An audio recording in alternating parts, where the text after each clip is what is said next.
ECB and the counties have been fantastic to get cricket going. I think at one point we didn't think there would be a ball bowl, especially in county cricket. So to have got as much cricket as we have in, especially the international schedule, with all the teams sacrificing, coming over and staying in the bubbles. To get that much cricket in was unbelievable. So all credit to those guys and the ECB for doing so much for the game this year. For you, it's always probably going to be a different summer, different experience, moving counties, obviously after so long at Middlesex. Was it a bit strange for you at the start of the year, having obviously been away quite a lot, playing overseas and then coming back, and then as you're about to get going, you're kind of in lockdown? Yeah, it was. When you join a new county, you want to get in straight away and meet everyone and get to know everyone. But with the lockdown, it actually gave me a little bit of time off to recover. And then when we did start getting back to training again and back to cricket, it was quite nice to have just one-on-one sessions with the coach. So you got to know the coach well, and then as it gradually sort of opened up a little bit more, I managed to sort of train with 2 or 3 guys at a time, and then it became groups of 8, and then it became the whole squad. So you actually got to know guys a lot better doing it that way, instead of being in a big group of 25, 26 people and you just sort of greet people here and there. So it was quite good to actually get to meet the people and the boys properly in and around the team. I think at the end of the summer, obviously, it's been a successful one for yourself, but I suppose at one stage when you were saying, obviously, putting up calf issues and things, you might not have had a summer at all, maybe? Yeah, tore my calf twice, just before the test bubble, and then about sort of 4 or 5 weeks before the test bubble, and then a week before that bubble, tore it again. So that was disappointing. So that was a lot of hard work that you had to put into the gym to get back playing. And then thankfully got picked for the 2020s after proving my fitness, and then it's been a fantastic summer since. And it was here, wasn't it? Was it debut? Scored a maiden double ton as well, I suppose. There's some way to introduce yourself to Yorkshire. Yeah, it was. I think it was my first home game. We played 2 away, or 1 away, 1 or 2 away. I can't remember what it was. But my first home game at Yorkshire in 4-day cricket. So to do that, especially when you're still new at a club and you have to sort of justify why you've been signed, was pretty good, and it was a very satisfying feeling. And then obviously T20 IT20 came, going into the bubble, obviously a whole new environment. You've probably heard a little bit about it from some of the test boys as well. How did you kind of find that? Yeah, the bubble is what it is. You're pretty much stuck to your room and when you're eating, but it is what we needed to do to get cricket going. But when we were down at the Aegeus Bowl, it was quite nice to get out of the rooms and play some golf. Manchester was slightly tougher with just being in your rooms and sort of the dinner hall. We're used to travelling and being in hotels and doing things like that and making those sacrifices to get cricket on. This was a little bit more extreme, but is what it was needed to play cricket. So I'm thankful that it went really well for all of us as the players and for the ECB to get cricket going. And for yourself, was Pakistan IT20's first up internationally for you. So what you thought, I suppose, going into that series? Probably thought it was a good chance to really try and put a marker down for you being one of the first picks in the England team. Yeah, the position I'm in, you never really know if you're going to get a game or not, or if there is a slot available for you, depending on who's rested and who's not. So to go into that series and then get told by Morgs the 2 or 3 days out that I was going to play that whole series, it just relaxes you so much. It takes the pressure off you, and sort of the worrying and the unknown is, you get rid of that, which is quite nice. So to have played those games and to have started well, and to have been there in the second game when we won that game with Owen towards the end, was a really nice feeling. So to have started that summer reasonably well and got a couple of scores under the belt was nice. And obviously leading into the Australia series as well. Obviously Joss was back and a couple of others as well into the kind of the mix.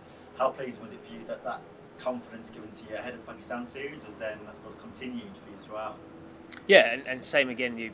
After the Pakistan series with Joss coming back, I was unsure if I'd play, and then when Morgs tells you you're going to play all 3 games, it's that same feeling where you just feel sort of relaxed and relieved, and you can just go and do what you do. So especially taking that confidence from the Pakistan series into Australia and being able to carry that through was satisfying for me. When you play against Australia, that's probably your biggest test. With the quicks they've got and the history of their white ball cricket over the last well, how many years. They've always been a really, really competitive team and good team. So to go and take that confidence from playing against Pakistan and being able to get some scores against Australia and contribute to us winning the first two games was a good feeling. And then, obviously, the T20 series was another positive, I suppose, wasn't it? Ultimately, from this summer when there's no fans in the ground, but how was that? Yeah, it was hard work. I think international cricket's slightly different in the sense that you still have that same adrenaline buzz when you're walking out and you have to face Stark or Shine Afridi or someone like that who bowls good pace, and it's still the same sort of pressures that you have. I found it quite hard at county cricket to play 2020 in front of no crowds, especially here at Yorkshire. We probably didn't play as well as we should have as a team, so we probably weren't close to qualifying. Which doesn't help when you've got no crowd and you're looking for something to get you up. I mean, not that that's any excuse, but it was strange to say the least. I think the fielding was probably the hardest. When you're batting, you don't really notice the crowd too much unless you're actually struggling. The crowd gets louder and louder, but when you're playing well, you don't really notice the crowd. But when you're fielding and you're standing on the square leg boundary and it's just sort of dead, that becomes quite hard work. Yeah, as for not getting any stick from behind you. Well, that's the one positive, isn't it? When you drop a catch, no one's screaming how bad you are. and like the minute, obviously, you've been in and out a little bit of the T20s, as you mentioned. Then I think you're MVP the 17-18 Tri-Series in Australia and New Zealand as well. Do you think, or do you hope now that this is probably time for you really to establish yourself? Obviously, World Cup is still around the corner, relatively. Is that one of your main focuses now, I suppose, for the next 12 months, is trying to be in that team for that first World Cup game? Yeah, I think that's everyone's goal, is to be a main member of the England team or any international team, really. The World Cup's still a long way to go to start thinking about playing for England in the World Cup. I think it's just trying to focus on getting the opportunities that I can, and when I get those opportunities, to keep scoring runs to keep my name in the hat. Obviously, there's some fantastic white ball players that have been rested and been injured and what have you. So hopefully I've done what I can in the limited opportunities I've had to sort of put some pressure on the selectors and the captain and the coach to make decisions. And if it doesn't go my way, it doesn't go my way. That's out of my control. But hopefully every opportunity I get, I can score runs to keep putting pressure on. And I think is that one of the main things for you? Then obviously you mentioned hopefully this winter, hopefully we don't know what's going on around the world, but try and continue to play, keep scoring runs, just to keep that momentum going, I suppose, building into whatever next summer looks like. Yeah, it is, and runs are our currency. We have to score runs to be up for selection and to be in and around teams and squads. So, that's my goal, is to score as many runs as I can in the opportunities I get, whether that be for Yorkshire or franchise tournaments or for England. The more runs you score, the better it can be. Sitting as the number one ranked player in the world for batting the ICC, can you quite imagine, I suppose, how far you've come in that period? No, I still can't believe I'm ranked that. I've said before, I don't even think I'm the best player in the England team, let alone in the world. But if the rankings say that, I'm not gonna say no to it, really. But as with anything, any opportunity you get, you have to perform. Whether you're ranked number one or 100th, doesn't really make a difference. You're there to score runs, and from where I was 4 years ago to now, to say that I've come this far, probably wouldn't believe myself if someone had told me that. But the next goal now is just to become a fixed player in this team, and hopefully, if I do get more opportunities, I can score runs to do that. What do you put your international T20 form down? Obviously, the numbers are phenomenal, really, when you look at it. Obviously, county career's been such a good player for a long time, but making that transition into England against some of the best players, what do you put it down to? I think I've been fortunate that when I've actually got the opportunities, I've actually been playing quite well. There's been times I've been left out of the team when I've probably been batting really badly, and it's sort of been, as disappointed as you are to miss out, you sort of, you're probably not playing as well as you could, but the times I've been given opportunities, I've actually been hitting the ball well, and I've been pretty confident. Whereas if you were to play 30 games in a row, you're going to have that slump in form. Whereas if you're missing out every now and again, you probably don't have that slump in form if you come in at the right times. And I think I've been quite lucky with that. But when you play international cricket, you have more time to prepare. more time to work on your game. You have, you know who you're coming up against. You play on better wickets.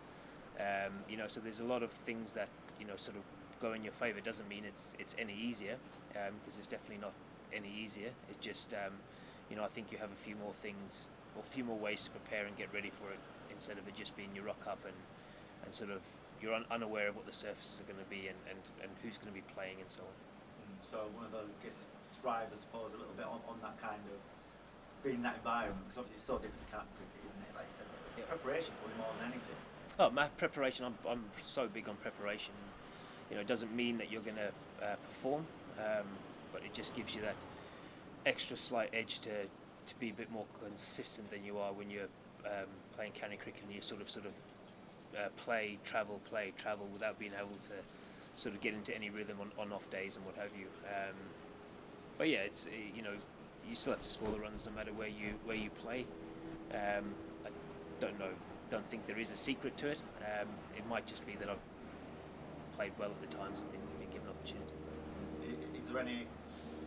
Is there a game or a moment or innings from this summer from the IT20s that particularly stands out for you as a good moment or a good innings or a shot or something? Yeah, I'd say the second game against Pakistan. I probably didn't feel like I was playing as well as I'd have liked to. I didn't have the rhythm, especially after the first game. I sort of felt like I wasn't hitting the ball as well.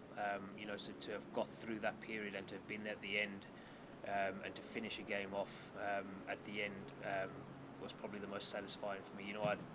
I want to be there at the end and score runs, whether I open the batting about 3, about 5, wherever it is. I want to be there at the end to win games of cricket.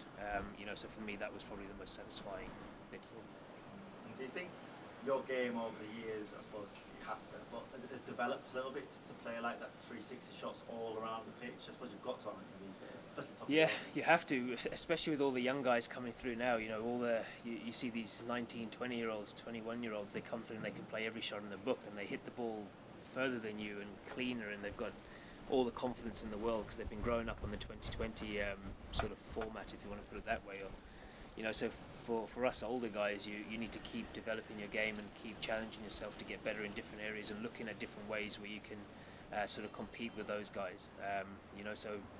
Part of my cricket as such is I'm always tinkering and I'm always trying something, sometimes too much, and I probably mess myself up a bit too much with it, but when I find something that works, then I can then stick to it and add that to my game, and that's the only way I feel you can keep staying in international cricket or being relative at the age you get, the older you get.